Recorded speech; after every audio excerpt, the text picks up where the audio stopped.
Oh, Hisani is... Never mind. Talk shoes.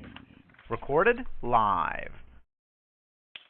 Hello, everybody, and welcome to the July 26, 2013 edition of the Genesis Science Fiction Radio Show, which is a service of the BlackScienceFictionSociety.com website.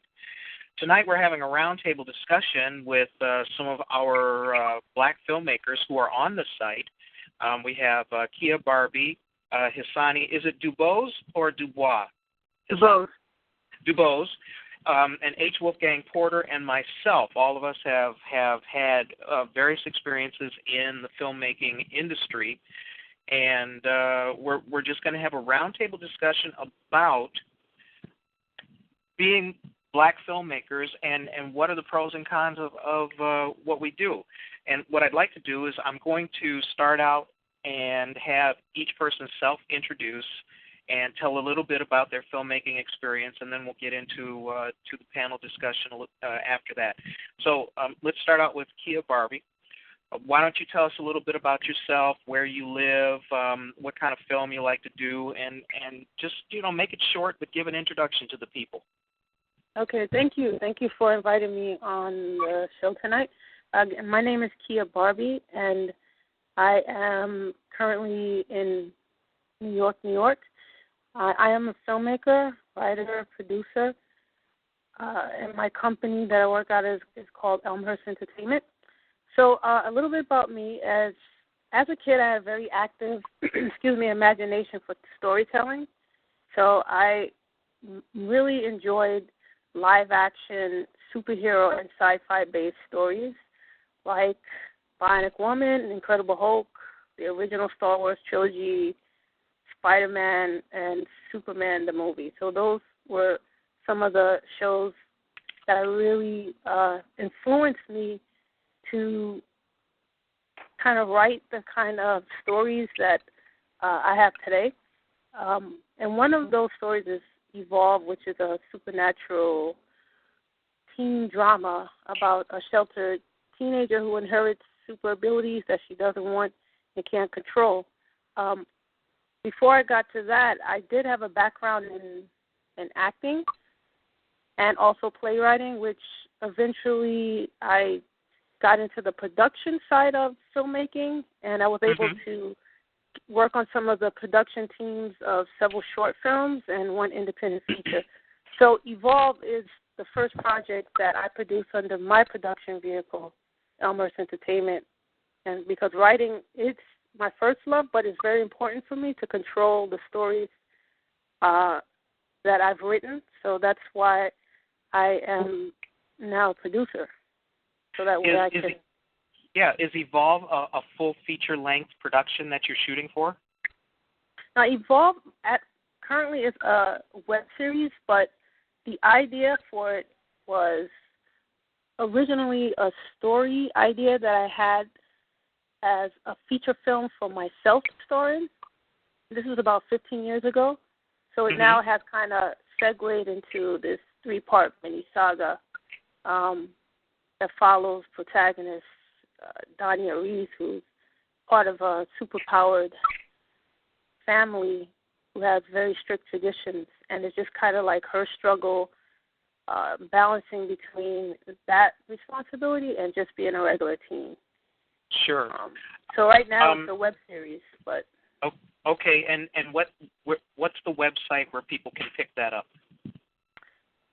Well, right now the series Part 1 is on YouTube, and if you go to YouTube, which is www.youtube.com/Evolve Series, you should find there are 5 episodes in the first part of the story. Great. All right, and let's move on. Hisani Dubose, where do you hail from? I'm in New Jersey. I'm from Newark. Place everybody in the country wants to visit. So you all are welcome to come anytime. But I'm an independent filmmaker. Like Kia, my first love is writing. I started out as a playwright, moved into screenwriting. My company is, our company is 4-Way Vision Productions. It's a partnership. And right now we have an internet movie channel called the Moxie Channel. we're kind of trying to figure out what to do with it now. We started out doing a lot of coverage for women's professional football, and we're kind of changing the personality of it. We just haven't figured out exactly what we're going to do with the channel yet. I've had my first introduction into the professional world of entertainment was when I was at Dance Theater of Harlem, which was a lifelong lesson about how to be professional and audience development and all those kind of wonderful things. Right now, trying to raise money for a documentary on dementia and a narrative movie called Dirk Noble, which is an urban superhero movie. Oh. And that's pretty much where we are right now. You know, we sometimes you feel like you're involved in so many things, even though I'm a writer and I had to learn to produce and to direct and all those good things. You know, you have to do those things to survive. But I'm working toward one day, hopefully, all I'll have to do is write and send out screenplays and people will buy them. But that's me. It is a production, though, isn't it? Certainly is. Yeah, yes, it is. It's not an easy course. That's for sure. And our third panelist is H. Wolfgang Porter. And Wolfgang, why don't you go ahead and let the people know a little bit about yourself as well? Okay. Excuse me. Yeah, I got into filmmaking via my experiences with the United States Navy in the combat camera field. And I initially was a photographer, but was fortunate enough to get an opportunity to go to combat camera as a motion picture filmmaker. So from there, once I got out of service, I wanted to stay in what we call the family business, and so I started up my own production company, Dreaded Enterprises Unlimited, in 2000, and basically made a few independent films. The thing that was paying the bills was doing a lot of corporate video, and you know, when a lot of people ask, well, how did you get your money to do your films? Basically, it was a combination of taking money that from profits, for doing corporate videos, and combine them with a few investors and a few other small sources of money to just basically just get it done. And in the process of doing that, also went back to school and got my Master of Arts degree in film and television, which helped a lot, as far as to get me updated and up to speed on the filmmaking process, because at that particular time, the digital revolution was happening in full swing, and so it really got me up to speed on getting on how to incorporate digital media into filmmaking as it was transitioned from film and old school analog video into digital. So now now I'm working on a couple of TV shows, one that I'm developing myself, and another that currently we're getting ready. We're putting out. It's called Urban Golf TV. So, which is basically it's based on a golf game that where an inventor came up with a golf ball that no matter how hard you try, you can't break glass windows with it. Now you still knock stuff over and still knock people in the head, but it won't kill them or anything like that. But because the ball won't break glass, you can play. You can literally play golf in the street. So so it's been it's an extreme sport, and so we've been working with that and also with water sports racing and things like that. So just basically kind of trying to keep my hand in the business until I get another script that's ready to go, and I'm ready to make another film. But that's it in a nutshell for me. Well, that's still quite a nutshell. And I'm rounding out the panel. Normally I'm hosting, but my name's William Hayashi, and I came to filmmaking I backed into it. Some friends of mine had started a production company here in Chicago, but they needed some business help. And so what I did was they asked me to come in and essentially become the CEO to help them provide a little bit of business knowledge because they were creative. You know, one was a musician, one was just wanted to be associated with movies, and the other two just wanted to make movies. And so that happened, I guess about 2006 maybe. And in 2007, I helped put together the first film festival for this group, and you know, in a actually a pretty famous Humboldt Park area in Chicago. It's called the Humboldt Park Film Festival, and they kind of went by the wayside because regardless of what I told them to do as a business person, they just couldn't get behind doing, you know, dotting the I's and crossing the T's. So that they actually kind of just disbanded. And one day I was sitting in a networking meeting for creative professionals here in Chicago. It's the Chicago Independent Artists Network. And a couple of friends approached me and said, hey, there's this 48-hour film project that's coming, and we need help with a writer. And I'm a novelist. My first novel, I wrote it in 2001, but I published it in 2009. And I said, well, I can help anybody write anything, you know, so I guess I could help write a script, but I'd never written a script. I'd never done a screenplay. I didn't even know the format.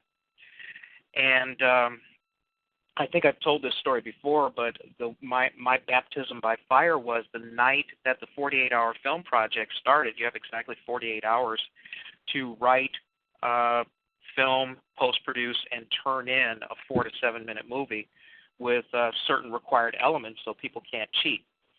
So I'm there. I'm saying, well, sure, I can help people put this together. We draw our genre. We get back to the headquarters, and the person who's supposed to be their film writer, the screenwriter, was really an actor. So they had no one to write this but me, and I didn't even know the format.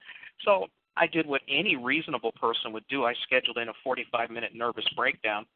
And I enjoyed the nervous breakdown because it allowed me to just go completely nuts and have no responsibility until I had to come back to reality and go ahead and write something for, you know, these 50 people who are waiting to do a movie, you know, the following morning.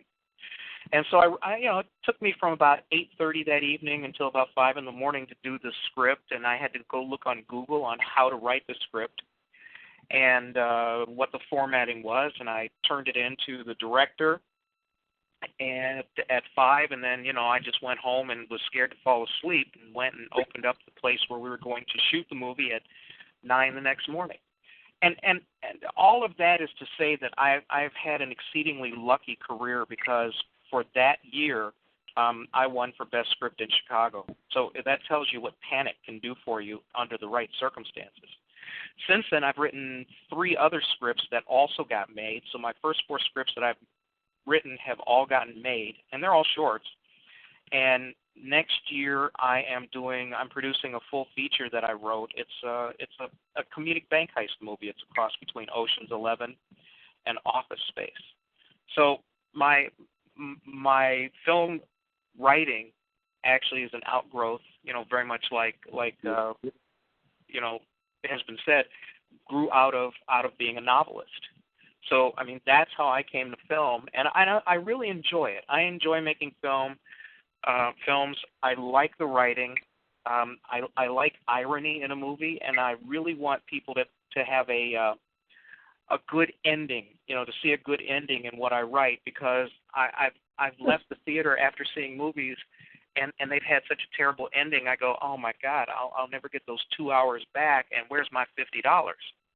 So I'm very mindful when I write of what the movie experience is going to be. What I'd like to do now that we've introduced ourselves is get into a discussion about the essence of being black and being a filmmaker, you know, and not the part about writing, but the actual physicality, the nuts and bolts, the business part of being you know, an African American filmmaker. And you know, anybody who would like to give, you know, a little bit of an idea of how it's been for them, tell you what, let's go in reverse order. You know, Wolfgang, why don't you start and tell us a little bit about, you know, how the process is for a person of color, for you. Well, right off the bat, I can honestly say I always get that same look, when people ask me, oh, well, what do you work or what do you do for a living? And when I tell them, they kind of look at me like, you? Like, how can you, be this? I mean, I get that all the time. And, of course, it's a legitimate question. I mean, because, there's plenty of pretenders out there, but I've got a body of work, and I've got the credentials, to prove it, but still, that doesn't matter. I still get that look. But the toughest thing though is when it comes to the business side of it, because I can walk in, in a suit and tie, or what is it, the filmmaker chic, with the how the classic, with the jeans and the designer shirts or whatever, and have a kind of the so-called classic filmmaker attitude, and it doesn't matter. I still get that look, like, oh my God, you're black. I get that, and it always falls upon my shoulders to just push right through that and get to the point of showing them that hey, despite your preconceptions, I know what the hell I'm doing. I've been doing this for a while. I've been successful at it. So just hold your horses and see what I got to show you, and we'll go from there. And I was just saying, I deal with it, on the corporate level, or when I'm trying to, get investors interested in a film, a narrative film that I'm doing. It really doesn't matter. It's always the same. But the thing is, I push through it and get through it. If I let that bother me, I probably would have never gotten anything done. Well, yeah, no doubt you're going to push through that. But the fact of the matter is, merely because of your color, there's extra impetus that you have to provide. It's almost like you have to prove yourself worthy of serious contention. Oh yeah, like I said, it happens every time, and it's such a, put it this way, it's not almost, it is. It's par for the course. So it's like, as soon as I walk in, put it this way, if it doesn't happen, then I'm put off. Like, whoa, what happened? Then I'm kind of put off my game. But even then, I still adjust. But the thing is, you know it's going to happen, so you don't even sweat it. You just, it's just like being in the rain. If you stand there, you're going to get wet, so you just do what you got to do. Yeah, Hisani, what about you? You've done the. Would you call it like a documentary, or what would you? Yeah, that's a documentary. The Vanishing Black. And how was it for you? There are two things that black filmmakers have to deal with. One is, it's really true that it's an old boys network, and it's actually a young boys network too. So when it comes to money, that's one of the biggest issues, because for the most part, we don't have access to the money. We don't have an uncle who owns a finance firm, or, we don't have entree into that kind of thing. There are people, it's been said that if, for instance, a white family, if they ask around enough people, they will find somebody, a relative, distant, whatever, who has entree to some kind of money. So that's one thing most of us don't. So we have to really be creative and come up with ways to get the money for the productions. It takes everybody a long time, but it's probably double that for us. The other thing is your point of view. As you probably know, the major studios, they have marketing firms who do marketing surveys and tell them what kind of movies sell, what kind of movies don't sell. So when it comes to African Americans, they're either looking for hood movies or comedies. So if you come with some other kind of a movie, unless you're somebody that proves you can perform in the box office like Will Smith, he can get things done. But generally, those are the two things. It's point of view, because they don't think it's going to do well because they know nothing about what you're talking about, because it's a specific cultural thing. It doesn't mean that it's not part of the general human existence. It's just that it's not what they're used to. And the other thing is money, have an entree into knowing somebody who works in Goldman Sachs or something like that, so you can get your movie financed. Yeah. Kia, what about you? I mean, you're doing webisodes which are shorter, but they still require the same kind of production expertise. I mean, what do you find from a business perspective is the hardest part for you? Well, I would definitely have to say financing, and that's the main reason why I just decided to produce something for the digital space, because it's just cheaper. I have gone through trying to get a feature film done, but it's just some of the roadblocks that you all mentioned, cultural and just not having access or ready access to financing. I noticed that a lot of filmmakers of color are now producing web series so that they're able to get content out there, just to get the content out there so they can, that maybe will lead to other opportunities. It's kind of like you're sidestepping in the industry. So in terms of just the point of view that, I'm sorry, I forgot the filmmaker's name. Hisani. I'm sorry.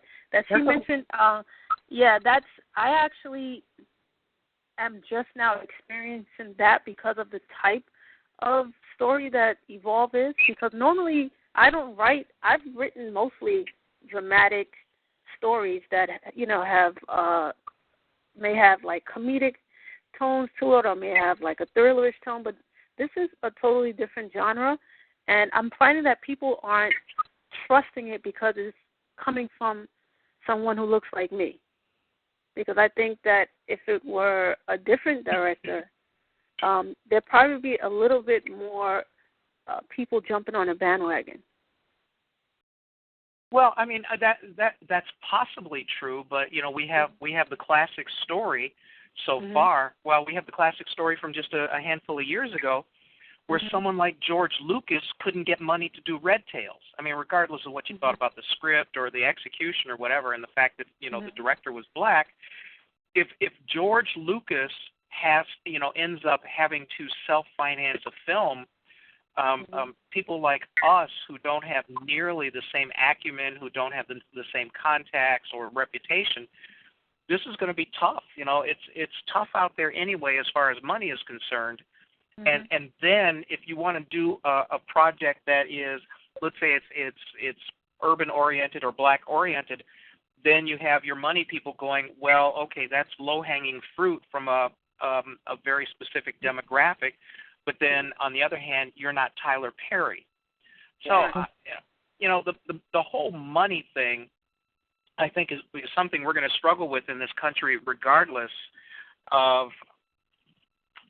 Well, the only reason George Lucas had a problem with Red Tails is because of the content, because of what it was about. If he had done something else, it would have been an issue. Oh no, of course of course that was my point. When you're looking at a movie that doesn't have any white stars to speak of, and even though it's crucially historical to America's American history, still it was an all black cast. Could we get a Roots made today from a major studio? And I don't think so. I don't think that the money is going to be there, because look what happened this year. We have all of these blockbusters that are failing, all of these A-list stars who just don't have the draw, and then regardless of whatever you think about After Earth, the fact that Will Smith couldn't draw more money than he did, I think is going to make it even harder for even well-known black filmmakers and black stars and black vehicles to find funding. Well, I'm sorry, but I think it depends on the type of story. Because if it's like you're saying, it's something comedic or something that, for example, The Butler or something like that, then that'll get made all day long. You're right. Well, no, you're right though. But it's a combination that the one major problem we have is a combination of A, not having access to the money, and B, not having access to name actors or name producers or name directors. Because that's really what drives this business. I mean, the reason a film like After Earth got made at all because Will Smith was attached to it. I mean, right. And no matter what you saw in the movie, I thought it was pretty good myself. But a lot of people hated it because it wasn't, like you said, didn't have those. Will Smith wasn't funny. He wasn't cracking jokes. I mean, even though everybody seems to forget that the way the film was made and what the subject matter was, it wasn't that kind of movie. But that's neither here nor there. But the thing is, trying to get something made now, especially if you're trying to go mainstream, if you don't have a name attached to it, and some even a producer's name, because quiet is kept, producers like say you get a name like Jerry Bruckheimer attached to your project, it's going to get made. I mean, you may not get the exact money that you're looking for, but one way or another, it's going to get greenlighted and it's going to get made because Jerry Bruckheimer is attached to it. You get something like that, and then it happens. You'll get made without it. You know what I'm saying? So, but the thing is now though, one thing that has helped me is everything that I've pushed for has gotten made, and and I can tell you right now, I did not have any studio backing. The thing is, I had to set my sights a lot lower as far as what budget was going to look like, who was going to be in it. But the thing was, it's like, okay, do I sit here and not do anything, or do I just get the damn thing made? And it just came down to that. But thing was, I was fortunate that there were things in place that I was able to do that. Hisani and I, we worked on a film a few years back called Declaration for the 48-hour film project, and a lot of things came into place at that particular time. My production business had started taking off a little bit, so I had a little bit of money, to finance a huge portion of the production, and I had all the editing equipment, I had all the camera equipment, I had all that, but I had a core of people who were more than willing to jump in. Good God, we had a huge crew. We had about 20 people on that crew. And they were all willing, they all pitched in. We had people doing graphic design stuff. We had people, helping with the editing. Everybody threw their bit. We even had a guy that catered, the whole, catered everything for catered all the meals and everything. So a lot of stuff fell into place for that. When I made my second movie, outside of, outside the service, again, I had a really good year with making corporate videos, and so I had enough money to where I was able to raise half the cash for to get the film made, and then I had a couple of investors who were, like I said, who were just in the right place at the right time, and were looking for a place to dump a little cash off so they could have a tax write-off.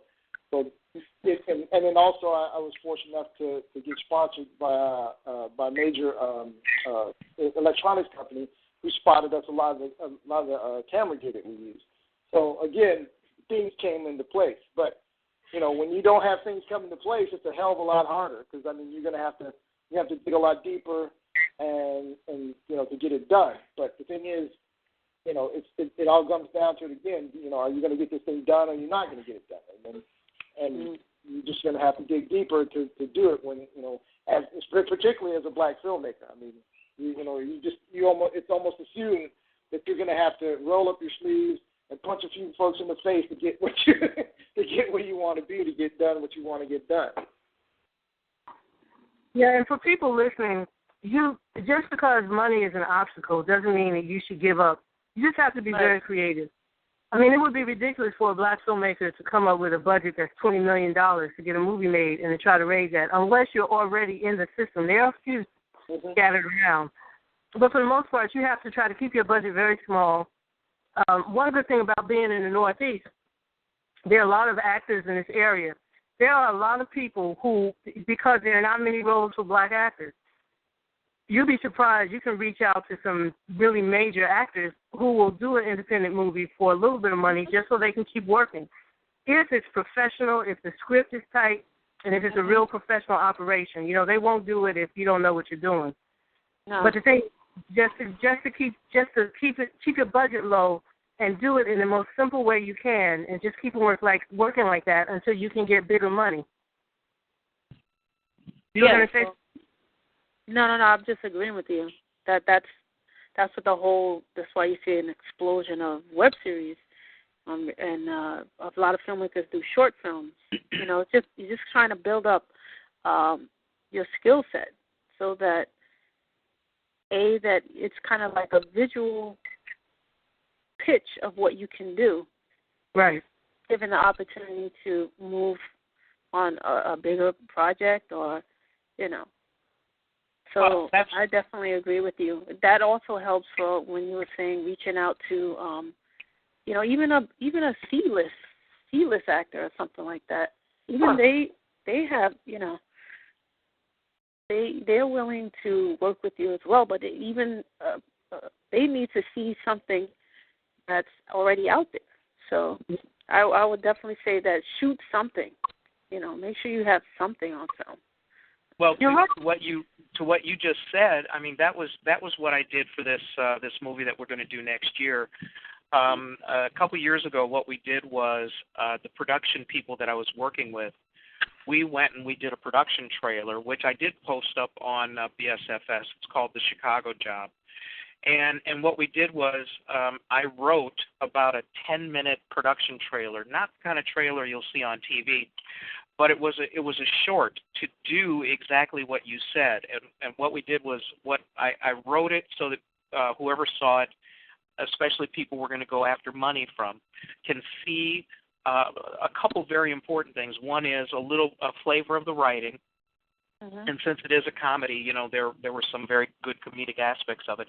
And the second part was even more important, was to show them that we had the production values, that we had the chops to pull off a full feature movie. And I have shown it around to a few people, and I had one very important person who can come up with the money said that based upon, my description of the script, because I hadn't even written the script for the full movie yet. I wrote that last year. He said, this looks like he could probably get a $2.5 million budget for this movie, which, first of all, it scared the hell out of me, borrowing $2.5 million of somebody else's money, mm-hmm. and I've never seen that kind of money. And I'm a first-time filmmaker, or at least a first-time feature filmmaker. So, but see, that's the luck of the draw. That is the, what do they call that? That's the exception, not the rule. Right. So I have been exceedingly lucky. I've got two films in me. One's basically mass market, and the other one is more of an urban bent, and it's actually a black Christmas movie, and I call that my low-hanging fruit. That's my Tyler Perry movie, because if the movie is executed well at all, it's going to be on every Christmas, and I'll get residuals for it. So that's my low-hanging fruit. But I'm sorry. Go ahead. I was just going to say, you're touching on something important. As filmmakers, we have to really seriously do our homework. And when you go after people for money, you have to be able to clearly articulate the demographics of who will be attracted to your movie. You have to really be able to show them how this movie is going to make money. And we have to be careful because a lot of African-American movies have been made. They are not right for international distribution because it's a whole lot of slang. It's things that we understand, but people outside the country would not understand. Some people in the country don't understand.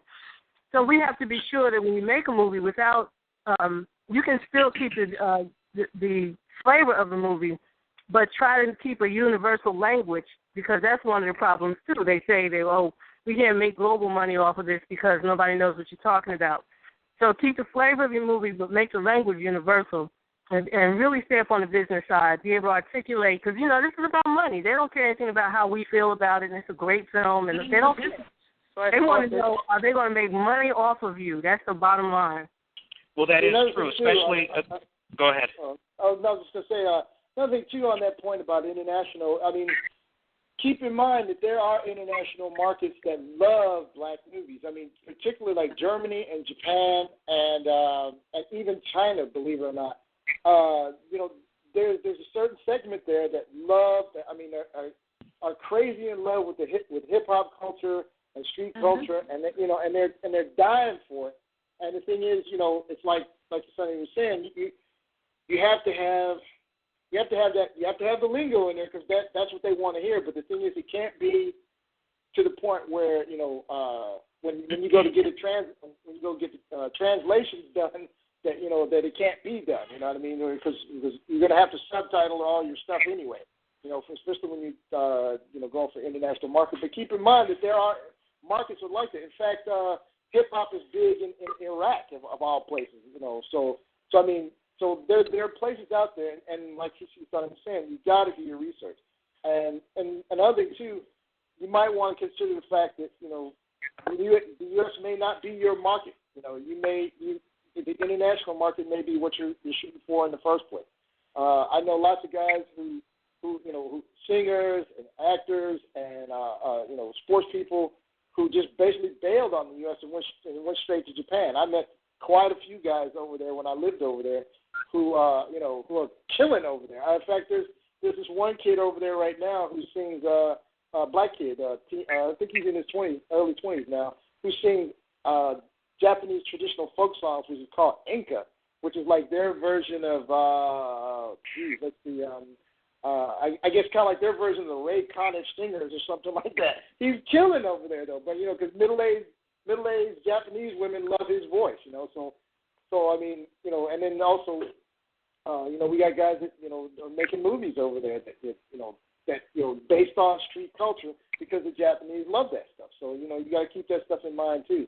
Now, of course, again, you got to have a connection to get over there. So even though again, you got to do your research, and there are plenty of expatriates over there. I've got plenty of friends from the service who are still over there who are constantly haranguing me, trying to get me to come over there and make a movie. But it's like, okay, well, come up with the money, I'll be there. So, but the thing is, it's out there, and there are opportunities. And keep in mind that the U.S. may not be your initial market. There have been plenty of folks who've blown up overseas and boomerang back to the States because of it. So, that's a good point.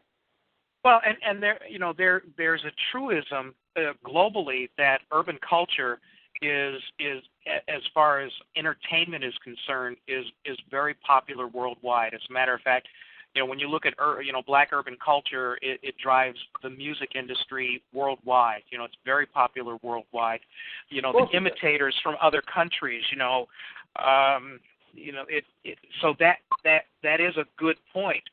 But then, for those who want to be in, who are looking at the United States of America as their base, there are all of these considerations. Well, the first one is, I have a great story. How do I get it funded? And I want to go back to something else. There is the mass market appeal and urban market appeal, versus urban market appeal that I had to look at. When people said, well, why don't you do some movies? Why don't you do movies about your books? Why don't you do this? Why don't you do that?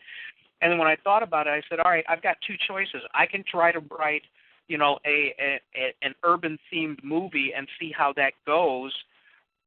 But the market, the uphill climb to get funding, even getting the stars is a lot.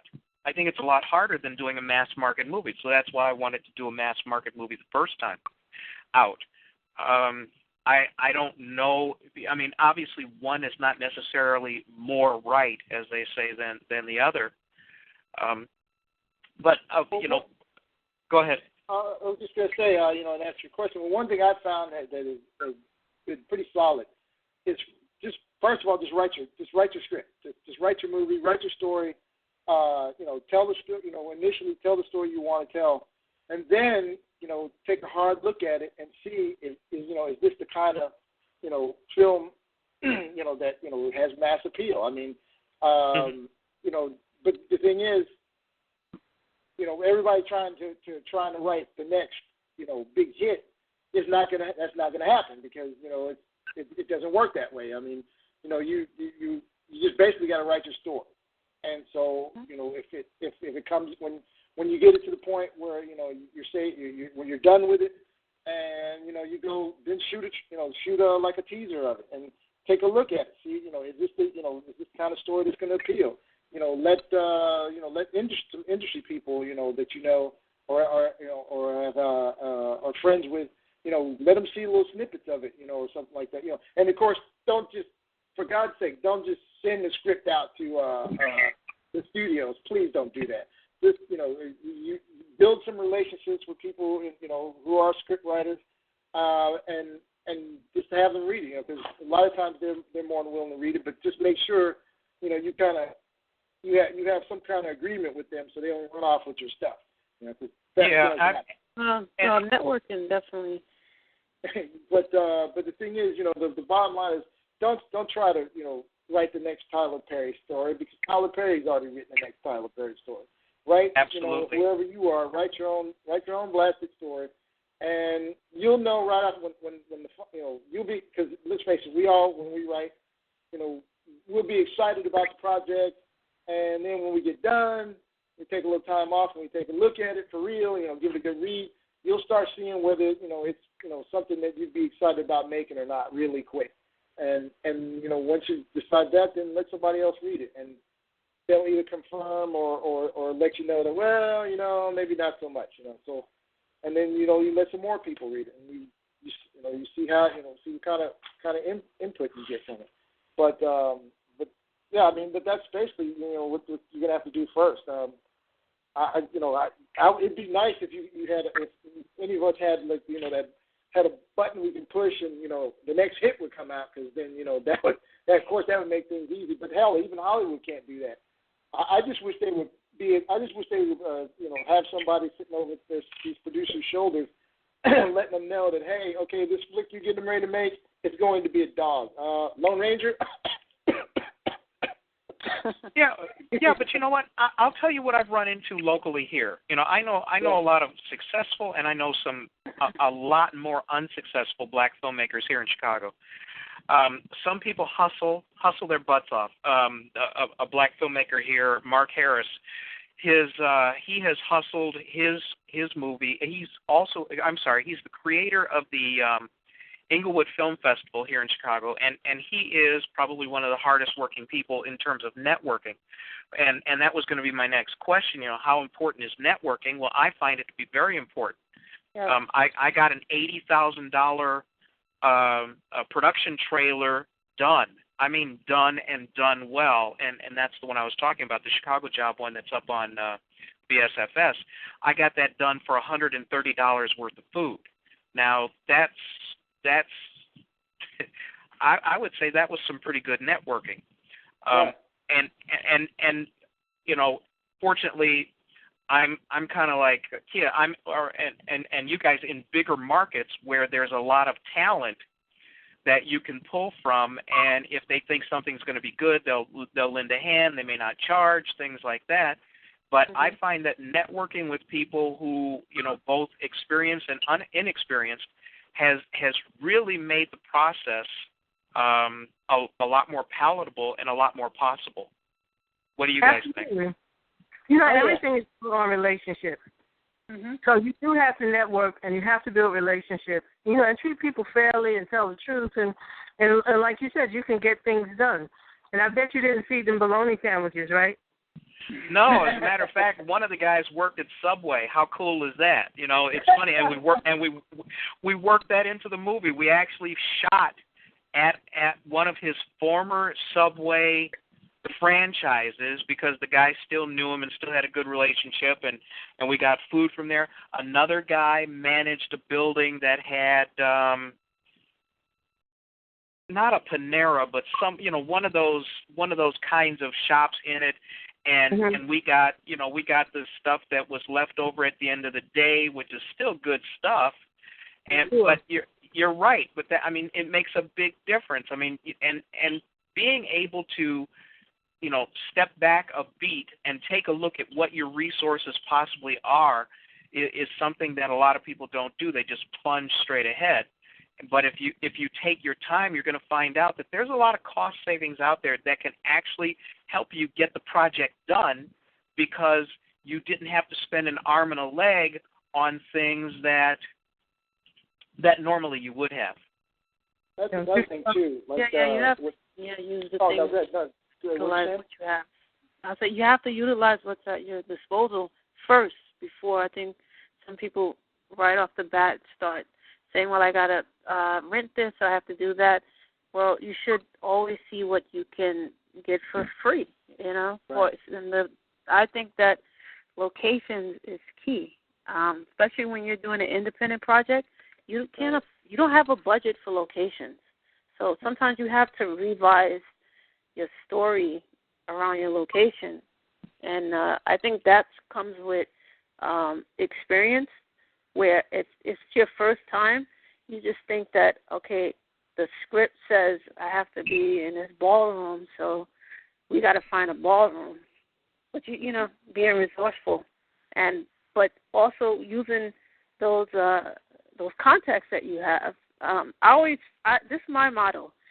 Everyone it gets treated the same because you never know who is going to be the one in your corner. So I always think that your best bet is you. That's your first resource, is your personality and how you treat people.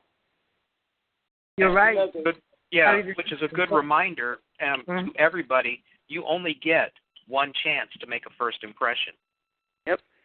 Another thing too is keep your investors involved. You know what I mean? For God's sake, don't let them take over the movie because, you know, they will if they can. But the thing is, keep them involved. You know, let them come down. You know, invite them down to the set. Occasionally. You know, and so they can see where their money's going. They can see the process. A lot of people really dig the whole idea of being on set. Because let's face it, it's actually cool to be on set. And then also, especially when you start getting like things like swag. You know, you get T-shirts and hats and posters. Give that stuff to your investors. They love that. I mean, and make sure you put it, you wrap it up nice for them, and you don't have to get on your knees on stuff, but gush a little bit and thank them about it, for their participation. Here's a token of our appreciation, blah blah blah. And they see the shirt, make sure it fits, that kind of thing, and like when we had the catering for that film that Hisani and I made, we had the crew come in, and one of our investors, she came in. We made sure she got to eat there, and she was grinning, because she paid for the van that we hauled all the equipment in. So that was one less thing that I had to pay for, and and it just came down to letting her be on set, see what we did, and letting her get a couple of good meals from our caterer. So keep that stuff in mind. That's all part of the networking process. I mean, because you do stuff like that for people, they'll and even if the film doesn't make a lot of money, the fact that A, they get a write-off, and B, they had a great experience, so that they'll be more than willing, or to at least hear you out when you come up with the next project. And then there's always the possibility that you'll make money. Now, another thing too, if you do make any money, make sure that your investors get paid first, because again, you're going to want them to back you on your next project, even if it comes down to all your bills are paid, you didn't get squat, but as long as the investors got you would like to pay them everything, but you give them some. So if it just comes down to where they're not going to get any money, make sure they get the swag. Make sure they get those visas down to the set. So you pay, one way or another, you pay them, and they'll be more than happy to help you again, because you made the experience worthwhile for them. Let me ask about the. Oh, go ahead, please. I just wanted to add a couple of things, because unfortunately I'm going to have to get off at 10, and I'm really sorry. Two things that are very important. Whoever is not familiar with IRS Section 181, you can look this up on the Internet.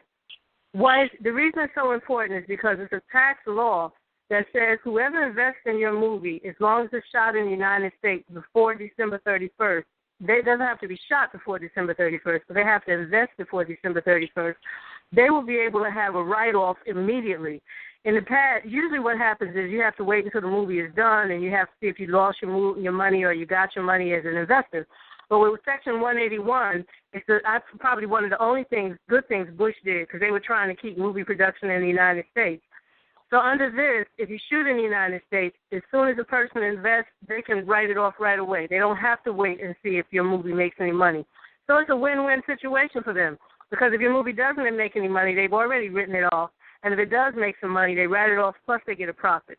So it's very important. Look up Section 181, talk to an accountant, and understand it. So when you talk to people who might invest, you can tell them that it's a win-win situation for them. The other thing is I'm a firm believer in product integration, which means that if you can find product placement, in the movie you see somebody drinking a can of Coke, and that's cute, and it sells Coke. Product integration means you actually write the product into your script. And the reason that's good is you can now ask people to put up part of the money to make your movie, and you'll write them into the movie, which has a much stronger connection with viewers than just product placement. I have tried to do this on a national level, and what I found out with national companies, they really, if you're a small independent producer, they really don't want to pay you any attention. They're looking at the big guys. Like this one lady who has a firm that does this, she took one of my projects to Ford, and they loved the idea, but they had already committed to a major motion picture.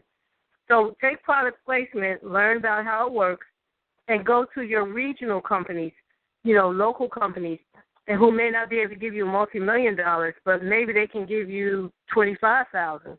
And if maybe you just have to make sure that you don't want 3 donut companies in the same movie.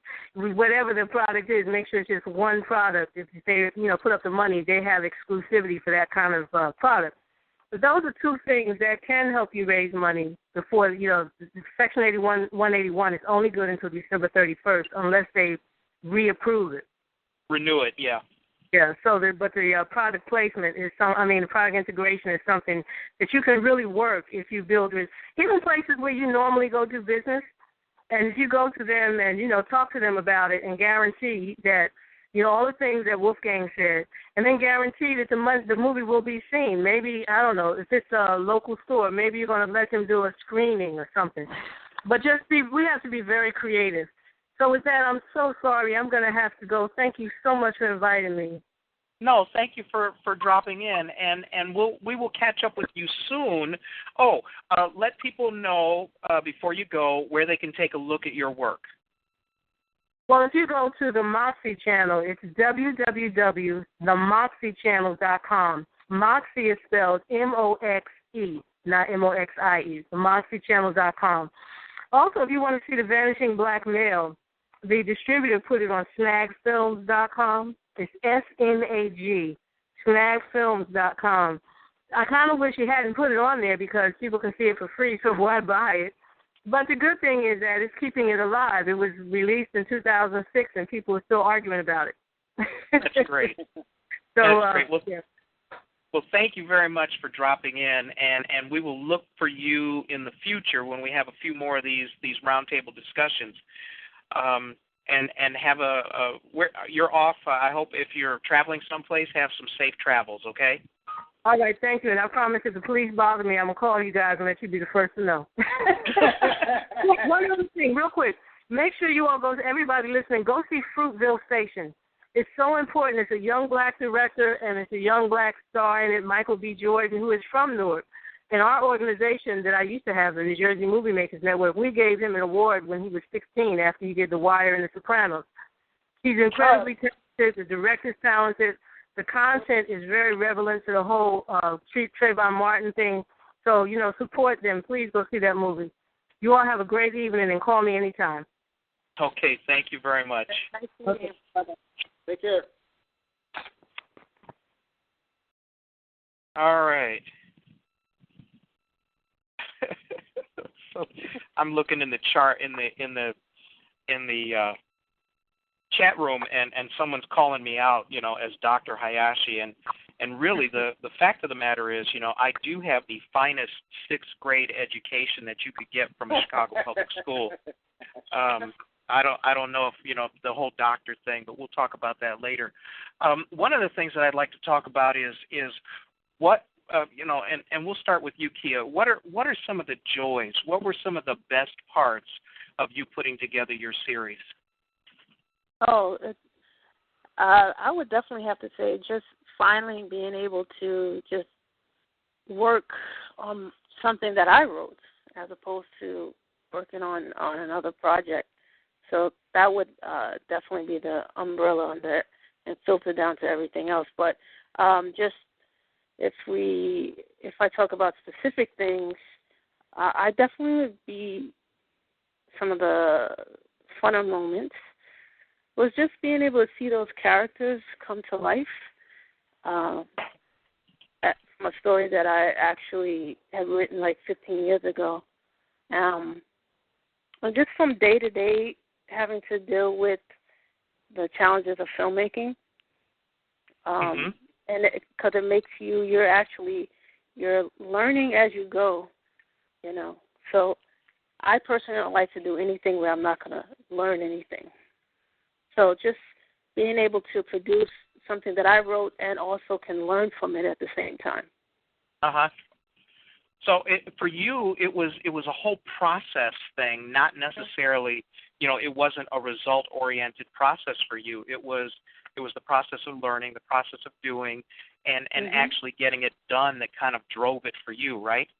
Yes, that was the motivating factor, just getting to the end result, because I knew that I finally was going to be able to have content out there that could, you know, be a representative of what I can do on a larger scale.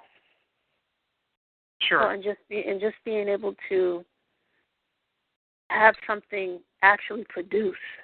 That's a major thing, you know, because you work so hard on other people's projects.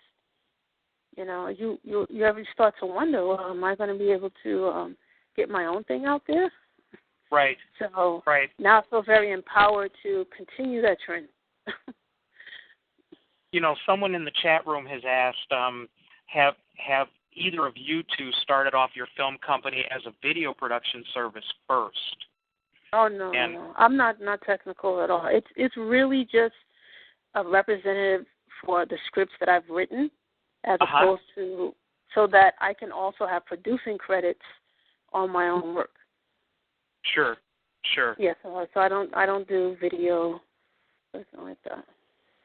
And Wolfgang, your experience coming out of the service was directly relatable to, you know, actually doing the nuts and bolts of video production. Oh yeah. In fact, I initially got my certification in in broadcast television production. So, you know, with the service. So when I came out, you know, it was, you know, video was a thing, and you know, it's funny because, like I said, when I went to get my graduate degree in film and TV, you know, film was being phased out. You know, I mean, you know, people were still shooting it, but you know, digital, you know, the whole digital filmmaking process was really coming into its own, you know, and everybody, you know, because this was like 2003 and 2002, 2003 at time frame. So, and I was always, you know, even though I had shot film, and you know, I didn't hate shooting film. I just hated the process of waiting for it, and you know, praying that you know your film didn't get tore up in the bath or something like that. You know, waiting for it, you know, coming from the from the developer or something like that. You know, I was always I was always forward thinking that digital was going to take over, and it has, and it is, and so you know, video has always been, you know, the forefront for me. So, you know, when people say, you know, even though I'm a cinematographer, you know, I shoot purely digital now. I mean, if somebody wanted to pay me to shoot film, yeah, I'd do it. I mean, I've got the experience, you know, and know how to do it. But if it's up to me, I would just do it on video. It's just, digital video, because it's just so much better. As far as, you know, time frame, you know, not having to sweat, you know, certain processes, and it's a lot less expensive. Of course, it has its own, has its own drawbacks in itself. In that, you know, whereas before you'd have to wait for development time, now it's an issue of storage. You know, you have to have numerous redundancies, and this, of course, is a bunch of technical topics. You got to have numerous backups of your footage, because hard drives go down and computers go down. And the last thing you want is, to be in the middle of, getting all your shots, and just when you start in the editing process, you lose a whole set of reels, So that's a whole different thing. But yeah, definitely video started me out. But in answer to your initial question about the joys, on my end, it's always been the work. I mean, because especially once I started my own company, unfortunately, the drawback of having your own outfit, and I'm sure Kia can attest to, is most of the time you're doing the business. You're dealing with the paperwork, you're dealing with the business side, you're dealing with all the stuff that goes with trying to raise money, trying to get resources together so you can make a film, so that when I finally get when we finally go into production, to me that's more like play than even though I'm working very hard. Still though, I mean the whole purpose of all that activity prior to that is to be on set, to be filming, to be directing actors, and even the whole a lot of times I'll be involved in the writing process, which is fun. I mean, to me, all three phases, pre-production, production, and post-production, they all have their merits. But the best part, though, for me, though, is definitely being on set. Post was fun for me. If I had to break it down in that, for this particular project, each project is different, but for this one, because it was my story, post was exhilarating for me because that's when we get to really shape things. Sure. Production is just really like work. Really? Yeah. That's funny because it's the opposite for me. Because post is where I have fun during production because so many cool things happen and dumb things happen, and then there's the whole challenge of just getting through it all just so you can get to post. And when you get to post, now you actually got to work for a living and sit there and really craft and then again too, it's like what's her name? What is it? Oh man, I hate that. Now I'm having a senior moment. I'm not a senior yet. What's his name? So you say. The guy who, well, put it this way, in another 1,000 years, I'll probably have senior moments. But anyway, the guy who directed Gladiator. God, what is his name? I can see his face. Wow. Really Scott. There's really Scott. Anyway, his editor, Dodie, I can't remember what her last name is, but she made it really made a really good point when she's talking about editing Kingdom of Heaven. You're saying that when in post it's like, okay, when you're seeing the dailies, you're really excited, because you get to see all these things for the first time, and it's like a joke. The first time you hear it, it's funny. Second time you hear it, it's still pretty funny. Third time you hear it, you might get a chuckle. The 50th time you hear it, you're like, Jesus, I have to keep hearing this joke, And that's the way it is in post, because you're looking, if you're actually part of if you're actually editing or you're really part of the editing process, that's basically what's going to happen. You're going to see this thing over and over and over and over and over, and even though it'll get filtered down and filtered down and filtered down, it's like you have to keep your excitement up, or you'll lose the excitement for it. Well, I guess it's that you edit your own work, yeah. But I didn't. I had the luxury of having like these different editors, so I would just come in each process. So, and each time it went, because this was a special, it was a sci-fi project, so it involves special effects. So it's like you go through the main edit, and I wasn't involved in the actual physical editing. I just oversaw everything. So maybe that's why it was so fun. Yeah, and I can see how it could be fun from that perspective. I've had the luxury of doing it a couple of times. Most of the times, if I'm not, what was really fun for me on the horror film I made called Host, not The Host like that old corny crap that they came up with, but Host, H-O-S-T. I had the great luxury of not having to be the main editor.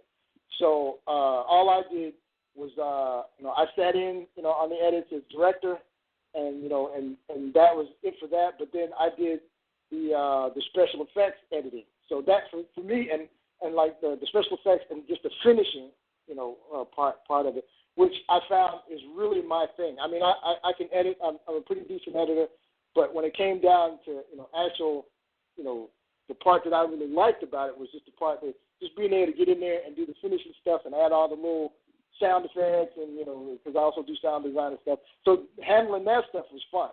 But yeah, but you're right though. If you're sitting there every day, and you're also part, either you're doing the main edit or like say if you're on a feature and you're a director and you got to be there every day to see the edit, it has the potential of getting old really fast. It does. Well, when I work on somebody else's project, production is fun. Pre-production is rough, but the production is fun because I'm not the director. I'm just part of the production team, and I don't have to worry about post. So it's like I'm just here for this moment, and then it's over. That's cool. That's kind of like what it kind of like a deadbeat dad. Kind of you get all the fun part, and then when it comes time for the actual work, you get to skate off. Which is cool. I mean, if you can pull that off. Unfortunately, I've only had that luxury a couple of times as far as filmmaking, that is. Mm-hmm. Let's be clear. Hang on a second, you guys. You're listening to the Genesis Science Fiction Radio Show, which is a service of the BlackScienceFictionSociety.com website. Today's episode is the July 26, 2013 episode, and we're having a round-robin panel discussion about filmmaking for black filmmakers. For those of you tuning in late, I invite you to listen to the podcast so you can pick up our fourth panelist who had to leave early, Hisani Dubose. And joining me tonight are Kia Barbee and H. Wolfgang Porter, both filmmakers in their own right. Let me ask both of you this question, and you can kind of discuss it with each other. Let's talk about what the technology has done for us, because I think digital technology has made filmmaking accessible to a number of people who never, ever, ever would have been able to get into the industry at all. I mean, we're talking about high schoolers, we're talking about college, we're talking about people who can pick up the digital equipment, get the software, and actually do their own work. How do you think that is going to affect black filmmaking? Let's say in the next 5 to 10 years. What's that going to do? It's going to increase. It'll definitely increase. But the one thing that I stress, because I was fortunate in that because of my work with the Navy, I came in at the time back when it was impossible to do. It was impossible to do video without crazy amounts of money, and non-linear editing was just really starting up. I mean, an old Macintosh media composer setup for that is pitiful by today's standards of what you could build and buy from Walmart was like $60,000. Just for a bare minimum system, and let alone, and the cameras, like somebody on the one of the guests mentioned working with Betacam. I used to work with that stuff too. One of those cameras, just the camera body, cost like $20,000. Don't even ask about how much lenses or power packs cost for those things. I mean that was just the way it was. But, no, that's true. But now you can go out and you can get a Canon. What is it? A 5D. I can make a good movie with my knowledge of how to do this stuff. I can make a good movie with my damn cell phone. I mean, I've made little. Well, shorts there actually are people. There are people out there who are making shorts, and there have been a couple of features that were shot on iPhone. Right. Well, I mean, I don't even need an iPhone. I did some shorts with I had an old Samsung when they just started having the video video added to them. Oh, and the video was terrible. I mean, the quality was terrible. But just to prove that it could be done, I did a couple of shorts with it. And, I mean, it was, I think it was like old AVI. It wasn't even MP anything. It wasn't MP4 like it is now. It was just like straight up AVI. But the thing is, the most important thing, though, even though which is wonderful that the technology has blown the doors open for all of us. I mean, not just the pros, but amateurs as well. The thing is, you've got to know what you're doing. You've got to know how this stuff works. You've got to know the bare bones of how to write a script. You've got to know the bare bones of how of the process of pre-production. You've got to know what you got to know how production works. Even if you're not behind the camera or even directing, even if you're just producing, you still got to know how all that stuff works. You still got to know what your cameraman is supposed to do. You got to know what the editor is supposed to do. You got to know what your sound person has to do. You got to know how all this stuff works. Researching. Mm-hmm. Yeah, I mean, pretty much what you're saying. And this is the downfall to the technology is a lot of people just not respecting the craft. It's just this ideology that I got a camera, I got some friends, let's go, which is good. But that's good if you are already kind of in the industry and you just decided to do it on your own. But if that's not your situation, at least take the time to, take a course, do something.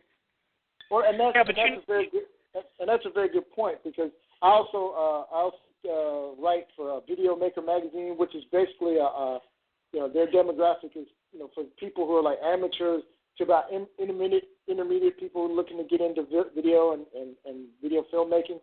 And we over there we stress that a lot. I mean, there's no reason today to not have access. If you got access to a computer or can buy a magazine, there's no reason why you shouldn't, at least be able to bone up on how the process works. Now, of course, you can read as much as you want. It comes down to doing this kind of thing. Yet talent helps, but the bottom line is you got to do it. It was like that old Nike commercial. You got to put in the time, and that means put in time sometimes. I mean, a lot of filmmakers, young filmmakers, where they'll ask questions. It's very almost naive. It's just like, okay, I wrote this script, now I want to sell it. It's like a whole process. It's just you're watching too much movies here. But that's with everything. It's like every black person that like I met. Fast food nation. Yeah. Well, every black person I met swore that Oprah was going to take their book and make them famous. Yeah. Well, good luck with that one. Well, we all have that pie in the sky dreams, and then of course, and then you wake up after you pick yourself up off the ground when you get hit with the cold brick of reality of what's really going on. And the cool thing about getting hit with the brick is, if you pick yourself up, you take a good look at it, you can decide, okay, do I really want to do this, or am I full of crap and I'm just going to go, do something else. I mean, because one thing about it, you have to be a gladiator to be in this business. I mean, because you're gonna get 1,000 no's before you even get one maybe. And everything, even if you're white and connected, you're still gonna have to fight your way. You have to fight your way to That's get this across the board. I don't care what color you are. It's rough. The only difference, in being not white is that it's just going to be harder. Okay. Yeah, it's going to be hard. And so instead of that, what was that old Nintendo boxing game? So like right off the bat, you're not going to get Glass Joe. You're going to get what was his name, Balrog. You're going to get the worst guy right up front. So your first match, it's going to be this bone crusher. And you're going to have to, if you're going to get it done, you're going to have to take that sucker down. And that's all there is to it. And also I see happening, because I know a lot of independent filmmakers, all colors. And one thing a trend I do see is that there's just a little bit more trust with white filmmakers. I mean, even if you just see, like, these first-time directors of these big-budgeted films, I'm like, what? This guy made a short film, and his next film is, Superman? Like, what's going on? So I feel like that's something that that won't happen for black filmmakers. They won't get that kind of trust. Like, they have to do, like, a million things for that to happen. True. Believe it or not, though, it does happen. It's just rare. Because Antoine Fuqua was one of those types. He was doing, like, small commercials and stuff like that when Jerry Bruckheimer picked him up. Okay? And then he did a small, it was a sort of independent film. Can't remember what his first one was, but right after that, he got picked up by Jerry Bruckheimer, and his next movie was King Arthur. Okay? I mean, and all of us were, when I'd never forget, because I didn't, when I went to see the movie, I didn't know anything about it. I just saw King Arthur looks like it ought to be interesting. At the end of the film, when I saw, when the credits came up, and they had the director's name, Antoine Fuqua. Fuqua? That's an African name. Who is this guy? So now I'm totally freaking out. So I'm digging around online, seeing who it was. And I'm like, holy mackerel, this is a brother. I mean, and he wasn't just, not disrespecting the president at all. He wasn't, the Obama type, suit and tie. I mean, he was like, good thing he wasn't wearing a hoodie when he met Jerry Bruckheimer, because the man might have shot him, feeling like he was threatened. He was one of them type of dudes, But the thing was, I'm serious, so I mean, he was a brother, I mean, and he's. And next thing you know, he's making Brooklyn's Finest, which was probably one of the best crime dramas I've seen in years. And he's got serious names in this flick. And so, but the thing is, it does happen, but more frequently. Just say it. Yeah, but definitely not. Yeah, it's definitely not on the scale that it happens for white. But Well, let's take it all the way back though to where I started out. I mean, with the technology being as inexpensive as it is, let's talk about the opportunities for black students in high school to actually be able to produce things that were, would have been completely out of their reach 10 years ago.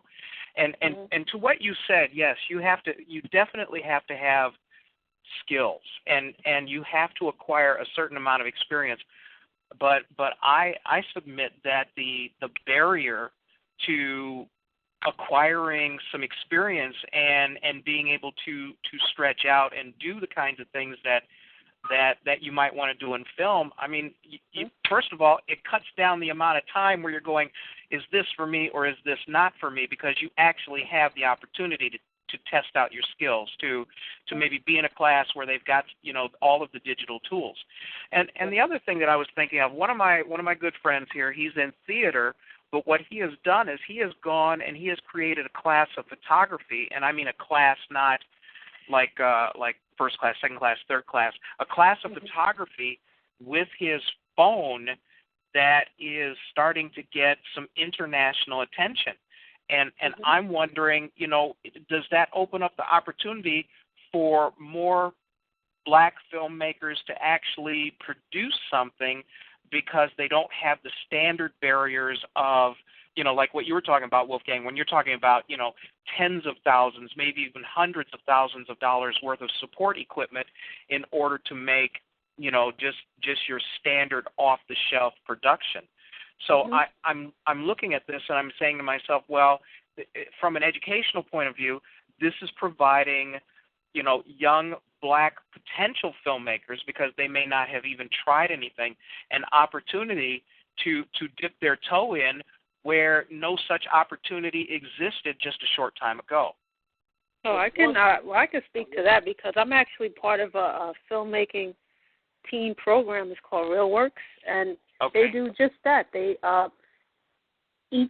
twice a year they have a group of teenagers from age I think 16 to 21 or 20, and they teach them how to write a story and do like a documentary, and they have access to Final Cut Pro, and, just mid-level video equipment, but a lot of them are finding that this is for them.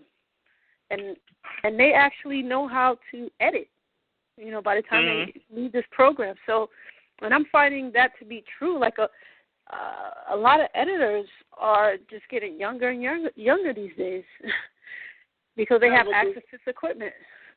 And that's the main thing on that point, is that they have the opportunity and the access. Mm-hmm. Right. But more important than that is that they know that these things are available. That that working in this industry is an option. Because, let's face it, most black kids, you ask them what they want to do, it's either something in entertainment or something in sports, And so when you say, okay, well, you want to do something in entertainment, whatever, they want to be a singer, they want to be a rapper, okay, or they want to be a dancer. Not that there's anything wrong with any of those things, but it's like, okay, it's just like, playing football, there's only so many slots for pro football players. Just right. Like everybody can't be a rapper. Exactly. But the thing is, and truth to tell, everybody can't be in the film business either. But the thing is, there are more slots. But the thing is, because there are more slots, you got to work a lot harder, and you got to you got to know. Yeah, again, even like that gentleman you were talking about, William, with his phone. Okay, it's great that he had the phone, he had access to it, but it all came down to, did he have the eye for it? There still has to be a certain amount of talent or someone available to help you bring out a certain level of skill. You're absolutely right. But the fact of the matter is, a piece of equipment that he already had. He had a cell phone. He was able to take that and to parlay that into A, figuring out how to do it, and B, discovering whether or not that was something that he really wanted to pursue. So, your total cost of ownership for entry level experimentation is low. You get that Canon D5 5D Mark II. You're spending $2,500 for the body, and maybe let's say you go and you spend even $5,000 on lenses. That's still, what you can produce with that in terms of cinematography is comparable to what any studio does, in terms of just the quality, but it gives them the opportunity to give it a shot at a much lower entry price. But the main thing, like I said, though, is that they're knowing that it's available. That's a path that they can take. Right. Because like I said, granted, that guy that you're talking about, he knew that he said, I got this iPhone. It takes pictures, and it occurred to him that he could actually go that route. I mean, you'd be surprised. Like here where I live, I live in Arkansas, and the town I work in. One of my side hustles is I teach digital media at the local college, and I teach like community education courses. Where people come in and they learn photography and digital media and all the other stuff. I've had courses where I try to teach people how to do that very thing with their cell phones. I mean, how to shoot video with your cell phone, how to shoot, photos with your cell phone. I can't get people interested in it because the connection is not being made that, hey, you can actually do these things with your phone. All they figure, all I got to do is just take the picture. And it's like, yeah, if you just wanted to look like you just took the picture, you wanted to actually look like something, because a lot of times people have seen my Facebook pages. A lot of the photos on there and a lot of the videos that people see on there, I don't shoot with my big rigs. A lot of that stuff I shoot with like a little dinky point and shoot camera, and and other times I'll shoot stuff with my cell phone. But the thing is, I know what to do. I know how to do it, and it's like. It's not like I'm special or anything. It's just, somebody showed me how to do it, and then I took it to the next level. But the thing is just trying to get people to make that connection. That because one of the big problems that I have in this part of the country is everybody has this, for lack of a better term, this Walmart idea about everything. It's like you talk about making movies, everything is, okay, movies are made in Hollywood and the movies are sold at Walmart. Okay? They don't think that there's a whole process in between all that they could be a part of. It's just so far out of their out of their purview that it just you even mention it to them and you start seeing smoke coming out of their ears.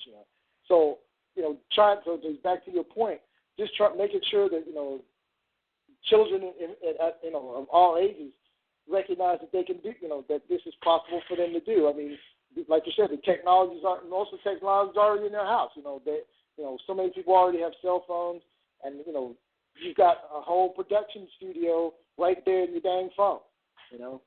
So now that the stuff is there, you just have to get it across people and let them know that, hey, this stuff is available and that there are things you can do with it and you can run with it. That's true, but what?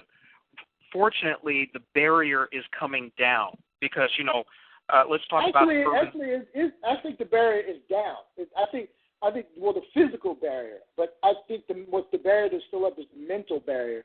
Getting it across, like I was saying earlier, getting it across to people that these things can be done with what they already had. Well, no, you're absolutely right. And don't get me started about the ubiquity of the dumbing down of America, because I could do a 10-hour show on that crap all by myself. But you are right. But there are children out there, there are kids out there who have the imagination. This networking group I belong to here in Chicago, the Chicago Independent Artists Network, there are kids who are still in school coming in saying, I want to make a movie. I want to learn how to do audio. I want to, and I want to, and I want to. And they've got the desire, and I'm finding that we are so fortunate that technology has gotten to the point where somebody would say, well, that's a great dream, but why don't you just aim a little lower? Why don't you go wash cars at the car wash first, and then after you've had 6 years of school, and after this and after that and after that, then maybe you might be able to touch your dream. Now, I think that even as much as it's a pain in the ass to try to find funding for black movies, that's not stopping anybody. And here's what happens. Every now and then you get a Blair Witch Project where somebody spent no money and did something that was so creative, it rocked Hollywood's world. And that's what's going to happen more and more, because the studio system, even though it's a lumbering dinosaur, but it's still there. And the thing is let's talk black filmmaking. Let's talk Will Smith tanking on After Earth. Now, whether we liked it or not, whether and I don't want to get into a big philosophical argument about that, but the fact of the matter is, if all of a sudden he does what is supposed to be a blockbuster movie and it doesn't make the money, then as far as the big picture for black filmmaking is concerned, I think what it does is it raises the bar and makes it a little more difficult for us. Well, and I've spoken about that earlier. The bottom line with and I'm not even going to get into the race part of it, but the bottom line that movie didn't blow up the way everybody expected it was, because it wasn't the kind of movie it was hyped to be. Okay. Yeah, but expectations. Go ahead. But the thing is, that's the thing. As a black person, as a black actor, and a prominent black actor, he's made his money and has made his success off of making a certain kind of movie. Okay. Even his more serious roles were still had a certain element in that. So when this film was made, it deviated significantly from that. Okay. So that messed people. One thing about it, American audience, I love American audiences because they're the ones I cater to the most. But for the most part, American audiences suck. In their taste. Because they're very narrow. They're very limited. So if you make a lot of times when movies blow up, it falls right into that really narrow window. And I'm just as guilty of it, as anybody else. But the thing is, when you make a nuanced film, make a nuanced film, that you could probably get away with it in a drama. But, you're talking sci-fi. Anybody trying to hear that in this country? Sci-fi, there's got to be big monsters, there's got to be crap blowing up, and there's got to be some zap beams, and, if that stuff's not in there, then everybody's going to get mad. And that's basically what happened with that.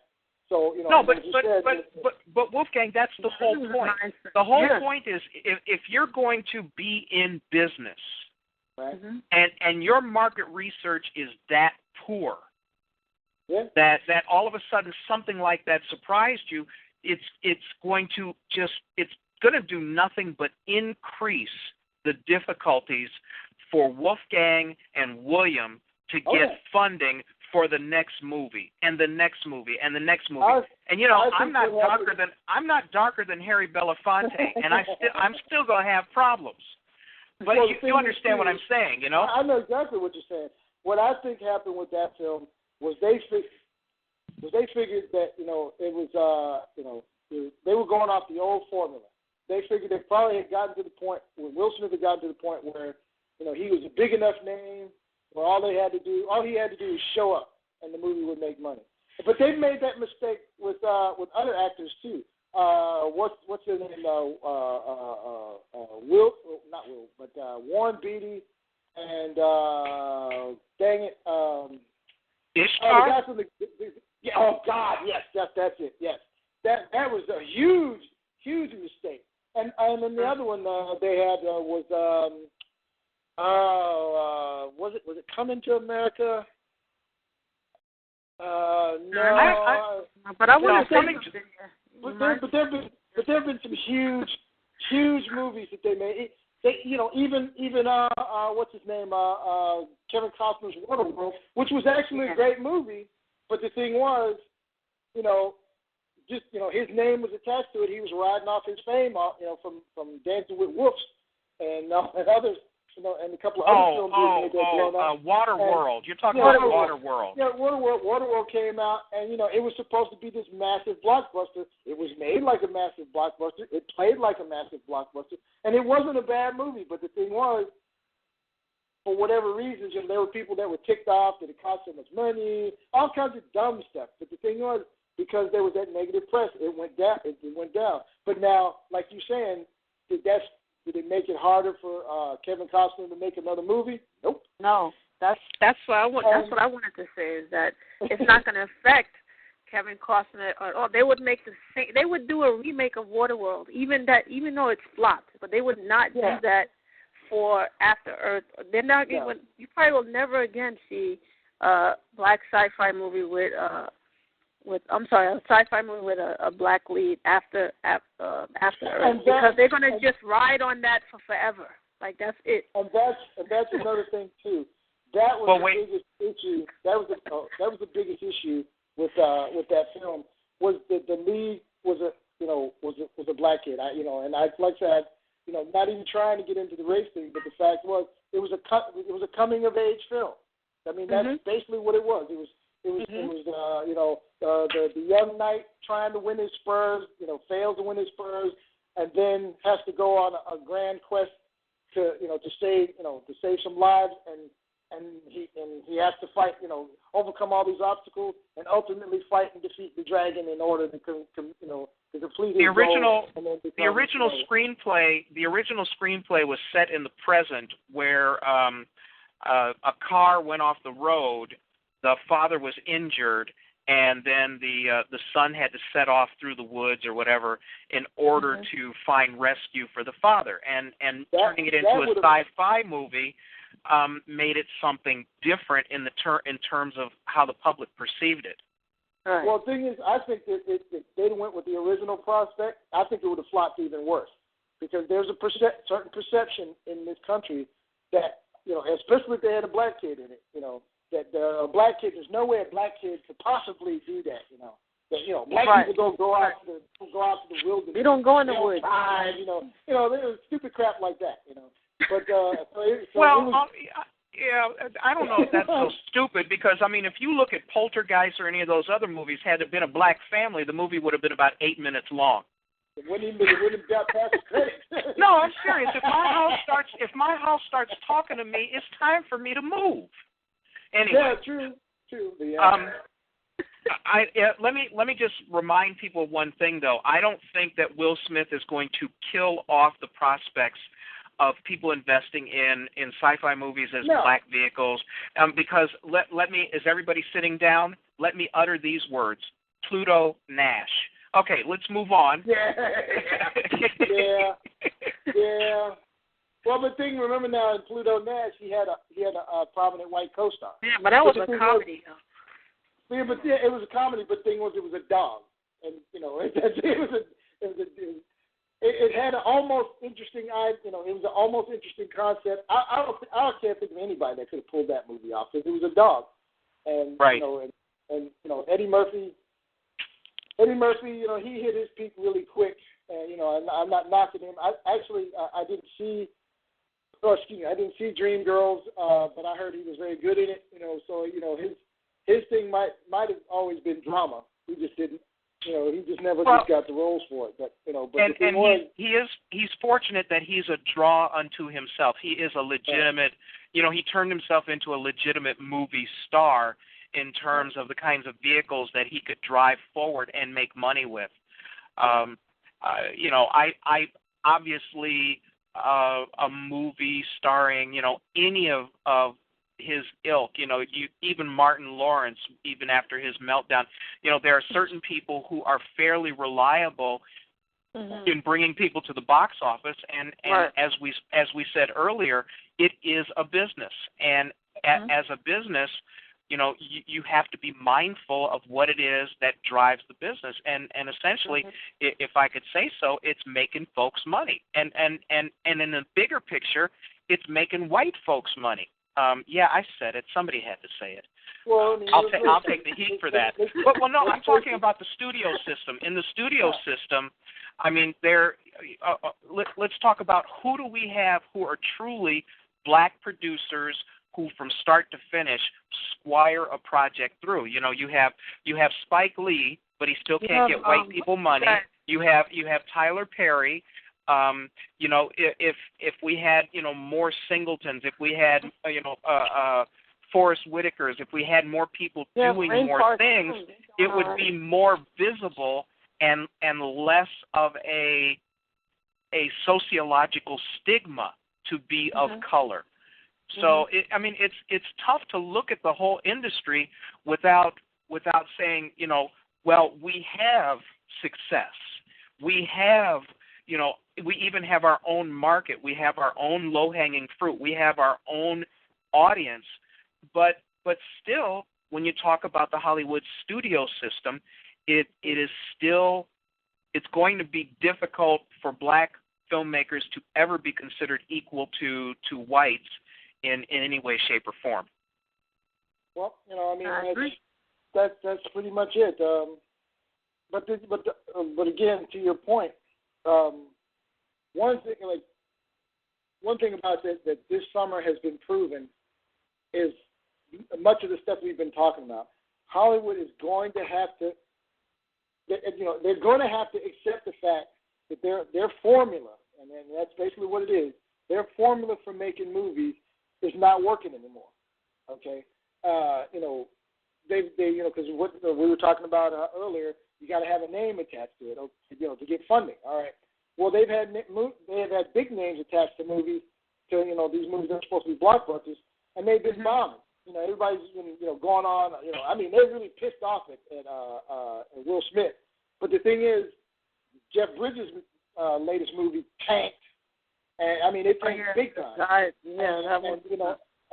Johnny Depp has been the go-to guy for movies. And that Lone Ranger movie, like I said, as soon as they said he was in the movie, I said that movie is gonna, not even hating, I said that movie's gonna tank because, he's basically with a Captain Jack Sparrow in Indian, Well, I don't know if you all noticed that they're finally starting to cut back on everything being in 3D because of audiences, that they finally, people are like, okay, this is, now you're starting to make dramatic movies 3D? Okay, no, we're not that stupid. Yeah. Well, so many directors and producers pointed out, and I think it was Roger Ebert who said it first before he passed. He said that 3D was just a vehicle for taking $10 more out of your pocket than the ticket price. Right. And there's only been I've seen a very few movies that even benefited from 3D, and even then, the way the process was set up, it's like, okay, there were certain scenes that that benefited from 3D, and the rest of it made the viewing experience worse. Yeah, but now I'll give them credit. I saw the recent Superman film in 3D, and the technology has gotten a lot better. I mean, because I saw it was in 2010 when the new Tron movie came out. I saw that in 3D, and about half hour in, I had a migraine. But I was able to sit through the new Superman movie, with the little glasses on the whole time, and it was just fine. I didn't have any headaches or anything. But like I said, again, there were only a few scenes in there where the benefit of it being the 3D made it worthwhile. The recent film was it World War Z only had a couple of shots in there where it really I saw it in 2D, but the thing is I could tell there were a couple of shots in there where really was seeing it in 3D would have shown the magnitude of what was going on much better. But the thing is, the question is, okay, how much is that worth? But the thing, like you're saying, William, if it means an extra $10 you can yank out of people's pockets, all that adds up. So I mean, but I don't know. 3D, I can take it or leave it. And truthfully, until they get to where they can show these things and holographically, I don't care. It's like. Well, I mean, I gotta get going. So okay. I have actually a previous engagement I have to get to. So. Are we cutting into your dating time? No, it's just it's all part of networking. It's part of networking. Ah, okay. Well, there you go. Network. There you go. Well then, thank you very much. And for those of you who may not have caught earlier, this Kia Barbee is about to leave us now. And Kia, would you remind people where they can take a look at your webisodes and see the work that you've done? Okay. There's two places. You can go to my company's website, which is elmhurstentertainment.com, or just the series is up on YouTube now, youtube.com/Evolve Series. And if you have an opportunity, the guy who pays the bills and runs the show would like you, if you could, maybe post up some of your videos on the BSFS site to make it easier for people to find you. Once they get used to what you've got, then, of course, they'll be going out to find out everything that you've done, I'm sure. Okay? Oh, it's already on the site. Oh, cool. Even better. Thank you. Okay, all right. Well, thank you for joining us, and do have a better rest of your evening, and happy networking or whatever it is you're going to be doing. And we'll have you back again soon. Okay. All right. Thank you. I enjoyed the chat. Wolfgang, we've got about we've got about 15 more minutes left, and you're not a man who's at a loss for words. Oh boy! Well, no. I don't mean that in a bad way. I mean, you've got a body of knowledge that's based upon actual experience, and which obviously is invaluable, especially in a field like this. Let's talk a little bit about where you think the sociology of making movies and the technology of making movies is going to push. Let's say over the next decade. Especially for people who might want to consider getting in and trying their hand. I mean, obviously, having good fundamentals is important. If you're going to write, you have to be a good writer. You have to connect with the people that you're trying to tell the story to. If you're going to be inundated in the technology of filmmaking, then you have to know your hardware, you have to know your software, and you still have to know your fundamentals. Lighting is still lighting, makeup is still makeup. So, I mean, what are the kinds of, if you could look in your crystal ball, where do you think we're going to be looking, and what are we going to be seeing maybe a decade down the road? One thing definitely that I can already see happening is the gear is going to get smaller. It's going to get less expensive, and it's going to get better. But the thing is, you'll still have to, the requirement of knowing what you're doing and knowing how all that stuff works together, it's still going to be there. On the other hand, part of it is going to get a little bit more expensive. Expensive, but it's also going to get more technical. In the fact that here recently, was it 2008? The camera you mentioned earlier, the Canon Mark D, Canon 5D Mark II, I think it is. Came out and pretty much changed the landscape of actual film and television production. Okay, and whereas a camera that anybody could cough up $2,500 for, and probably a couple of $1,000 for some lenses, could actually shoot film digital films at the same quality level as big productions. The thing is the way you get there though is still having the knowledge of making a few extra steps. Well, those cameras have gotten a lot better. The Mark III is out now, and it's a lot better than the Mark II. But now the requirements for what is needed to get those same, to make those same kind of shots is more technical.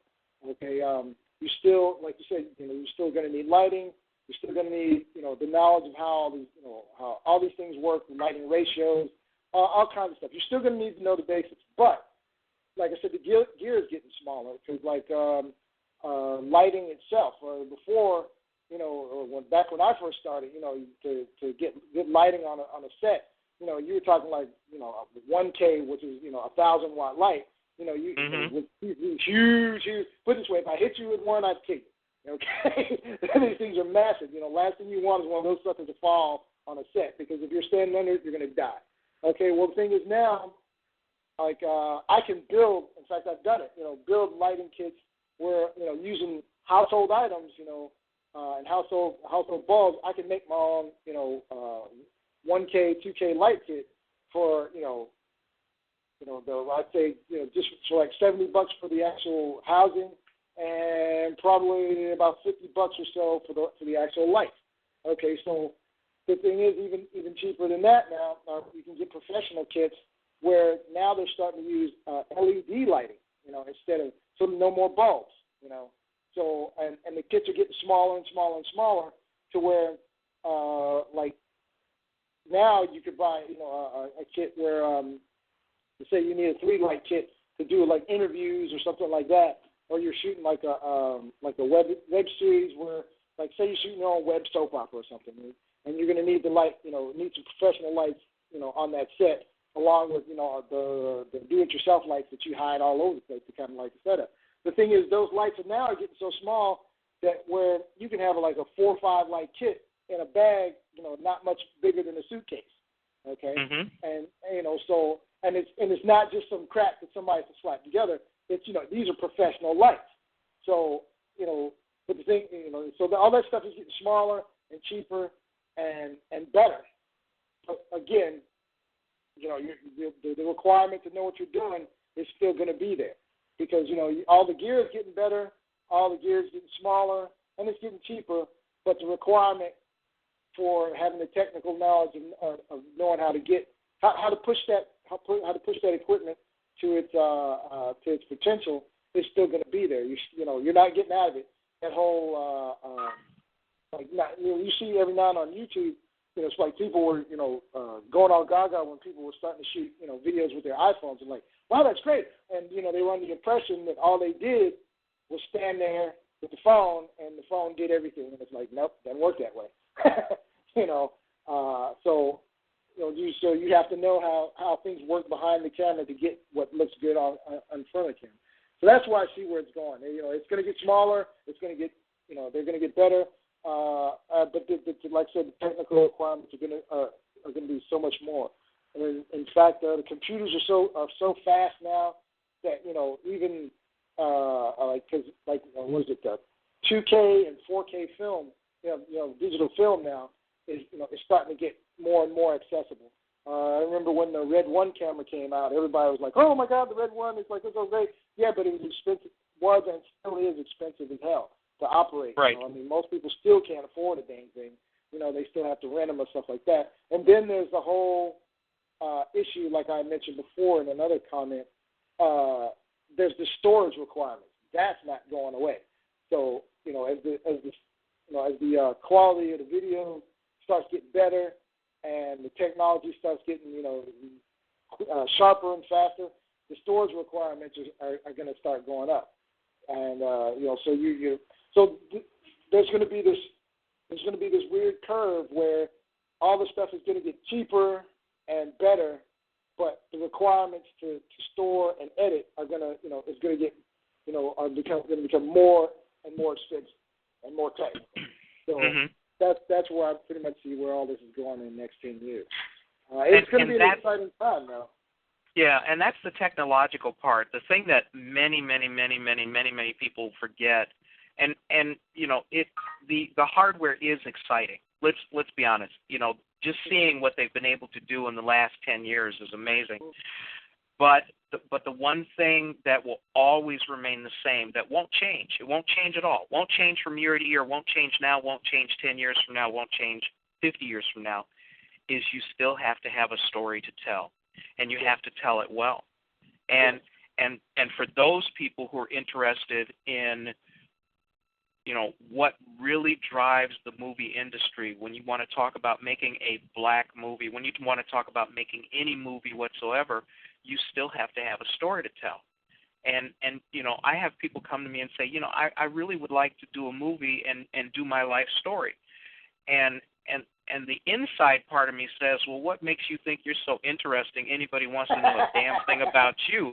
But the outside of me says, well, that's I've heard that before. What's going to make your story compelling?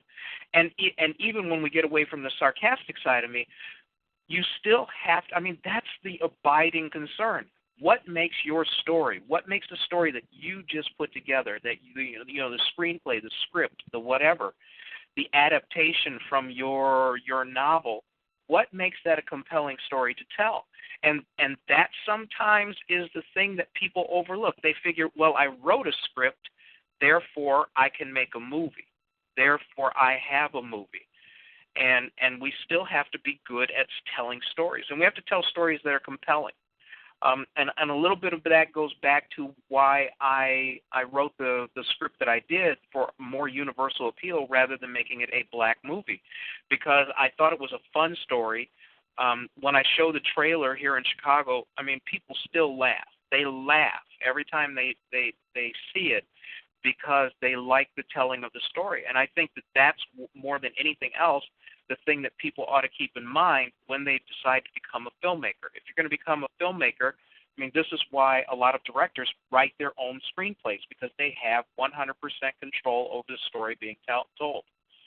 And technology aside, you still have to have a good story. Although I just saw Pacific Rim, and sometimes you don't necessarily have to have a good story to tell. You just have to make the loudest damn movie that I've ever heard in my entire life. I swear to you, man, that was the loudest movie. And but it'll do well. It'll do well, I guess, for all them deaf people. But the thing is, I've been hearing good reviews about it because I've heard mixed reviews, but most of them have been good because they they were saying, if you're looking for substance, forget it. But it was a fun movie because. Oh yeah, it's entertaining. There's no doubt. Yeah, if you're just there to chew popcorn and watch stuff blow up, then it'll do good. Yeah, and there's nothing wrong with that. If you want to make a movie that's going to be a commercial success, it doesn't necessarily have to be a compelling story. It just has to be told in a certain way. And going back to what you said about how people perceive vehicles that other people attach themselves to, there is an expectation of, for science fiction movies, excuse me, that they have to contain certain elements, that the story has to be told a certain way in order for it to have mass market appeal. And I think that you were right about that. And I think that when you play against type, you run the risk of, some financial setback but that is not to say that some of these movies are not going to be compelling movies in their own right, and then later on, maybe down the road, history will treat them well. I just read that they're going to do, what is it, iRobot 2 with Will Smith. Go ahead. The thing is, like I was saying, everybody was expecting iRobot 2, when he did this last movie, and it wasn't. Sure. But the thing is, you have, especially particularly American audiences. I mean, they are very fickle. I mean, in the fact that they have a certain perception about what they want to see, and when you don't meet that, it's rare. It's tough to surprise them. Because I should say it's tough to successfully surprise them, and make a profit. Every night, like when you talked about Blair Witch. First of all, Blair Witch sucked. I mean, it was terrible. It was awful. But it was different. But it was different. But it was different. So that's why it worked. But the thing is, After Earth was actually a solid movie. But the thing was, it was different. So everybody's ticked off. So, because it wasn't what they were expecting. Everybody, a lot of people that didn't like it got mad. So. If I were to be brutally honest, and I really hate doing that because I don't want you folks knowing a damn thing about me, but I would say that I think the biggest disservice, and I'll get people arguing about this, was in choosing an actor who was not as nuanced as Jaden Smith was. I think that the movie would have benefited from a more nuanced actor who could have executed that character a little bit better. But having said that, I think that the expectations for the movie were just too high and too different from what it delivered, and that was the reason why a lot of people just didn't like it. So the funny thing about that too, especially because a lot of people were bitching about his performance. First of all, kid's 14, and he played a 14-year-old teenager. And I'm sorry, he did a great job of playing a 14-year-old teenager. He was annoying. You wanted to strangle him, and I distinctly remember a couple of times wanting to scream at the screen like, "Why won't you listen?" And it's like, but he's a 14-year-old kid. They don't listen, So I'm like. So I'm sitting there thinking, well, how much more nuanced do you have to be? All right, we'll discuss this later. But I'm just saying, and here's the other thing. At least for me, when I watch a movie, and I know damn well this is the same thing for you. We're looking at a movie a lot better than in a lot different way than the audience is looking at it. I mean, you and I are both looking at things that most people wouldn't even begin to consider. So, again, for me, when I write or when I produce, a film, I have to think entirely in terms of what's the audience going to get out of this? What's the audience going to see? When I paint this picture and use this brush, is that the appropriate brush, or are they going to go, man, that was just too fat and that was the wrong color? So it's harder for us. Go ahead. No, I was just going to say, for me, the impetus is this a flick I would go see? Is this a flick that not only would I go see, am I going to sit there and watch the whole thing? Absolutely, absolutely. And then that's pretty much whenever anybody that's interested in writing a film or directing one or whatever, you've got to keep that in mind. Is this some crap that you paid some money to see? Right. I mean, right. Everybody was talking. We were all talking smack about Sharknado before the show started, but the thing was, everybody's heard about it now. Who hasn't seen it? I mean, very few people haven't seen it, and I'm talking about in common culture. I mean, a lot of people saw it. A lot of people are going to see it because everybody said it was so bad, and the line for B-list actors who want to be in the next one stretches around the block. Yeah, because they know it's going to get seen, even though it sucks. Exactly.